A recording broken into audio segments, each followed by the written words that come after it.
Assalamualaikum warahmatullahi wabarakatuh. Selamat pagi adik-adik semuanya. Apa kabar hari ini? Semoga kalian selalu dalam kondisi yang sangat baik ya. Hari ini kita akan belajar tentang tema 3, subtema keempat, yaitu keajaiban perubahan wujud di sekitarku. Langsung saja ya kita ke materinya. Pembelajaran kelima, menyusun informasi tentang perubahan wujud benda dalam bentuk bagan. Hal pertama yang harus kalian lakukan ialah bacalah teks dengan cermat. Lalu carilah informasi penting dalam teks tersebut. Setelah itu kalian dapat menyusun informasi penting secara berurutan. Lalu tuliskan informasi tersebut dalam bagan sesuai urutan informasi. Selanjutnya kegiatan ayo membaca. Hujan adalah peristiwa turunnya air dari langit. Hujan terjadi karena proses perubahan wujud. Proses terjadinya hujan ada 3. Pertama evaporasi, kedua kondensasi, ketiga presipitasi. Mari kita bahas satu persatu ya. Tahap pertama, evaporasi. Evaporasi mengacu pada keadaan di mana terjadinya penguapan pada air yang disebabkan oleh panas suhu bumi yang dipancarkan oleh matahari. Air yang tergenang dalam jumlah banyak, seperti yang terdapat di sungai, danau, dan laut, akan melalui proses evaporasi atau penguapan, yang akan merubah menjadi butiran atau uap air. Selanjutnya, uap air akan naik menuju atmosfer dan berkumpul kemudian menggumpal menjadi awan. Proses terjadinya hujan selanjutnya ialah kondensasi. Setelah air mengalami proses evaporasi dan naik ke langit, air akan mengalami proses pengembunan. Pada tahap ini, uap air akan berubah menjadi partikel-partikel kecil. Pada proses kondensasi, suhu dan ketinggian menjadi 2 faktor yang memiliki pengaruh terhadap perubahan air. Semakin tinggi suhu dan awan akan menjadi semakin dingin. Maka hal tersebut akan mempercepat proses pembukaan uap air. Hasilnya ialah uap air akan berubah menjadi es. Tahap terakhir pada proses terjadinya hujan ialah presipitasi. Pada tahap ini, bila tetesan air menjadi cukup berat, maka mereka akan segera jatuh ke bumi menjadi air hujan.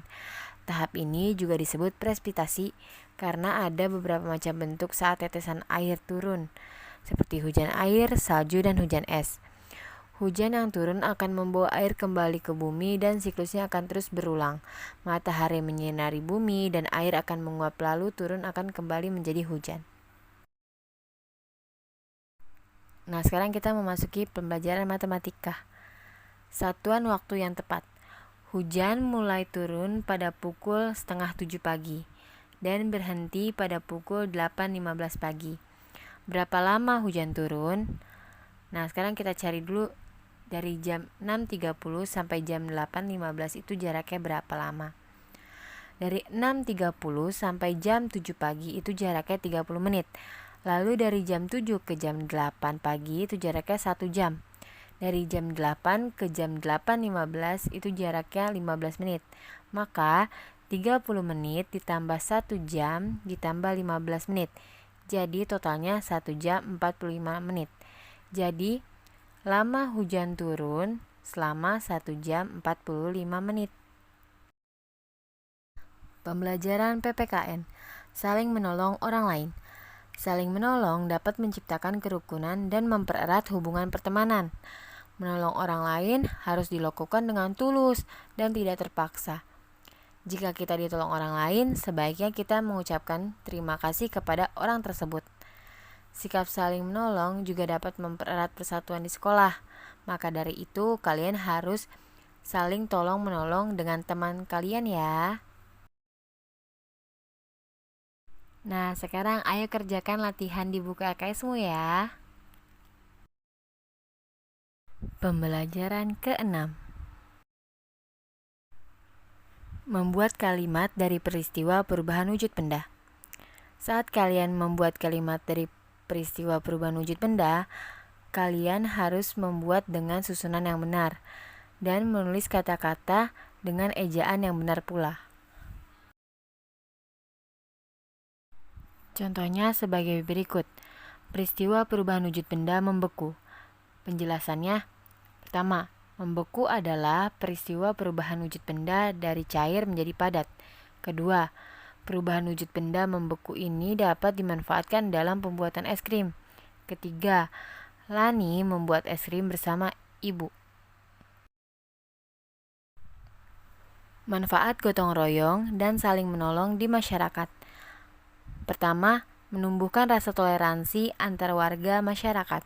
Kedua, mempererat persaudaraan antar warga. Ketiga, membuat lingkungan rumah menjadi lebih menyenangkan. Keempat, menumbuhkan rasa persatuan di masyarakat. Nah, itulah beberapa contoh manfaat gotong royong dan saling menolong di masyarakat. Ayo, sekarang kerjakan latihan di buku LKS-mu ya. Terima kasih untuk siswa dan siswi yang sudah menonton video pembelajaran hari ini. Jika masih ada pertanyaan yang ingin kalian tanyakan, langsung saja tanyakan kepada guru atau saya sendiri. Terima kasih sekali lagi saya ucapkan. Sampai jumpa di video pembelajaran selanjutnya. Assalamualaikum warahmatullahi wabarakatuh.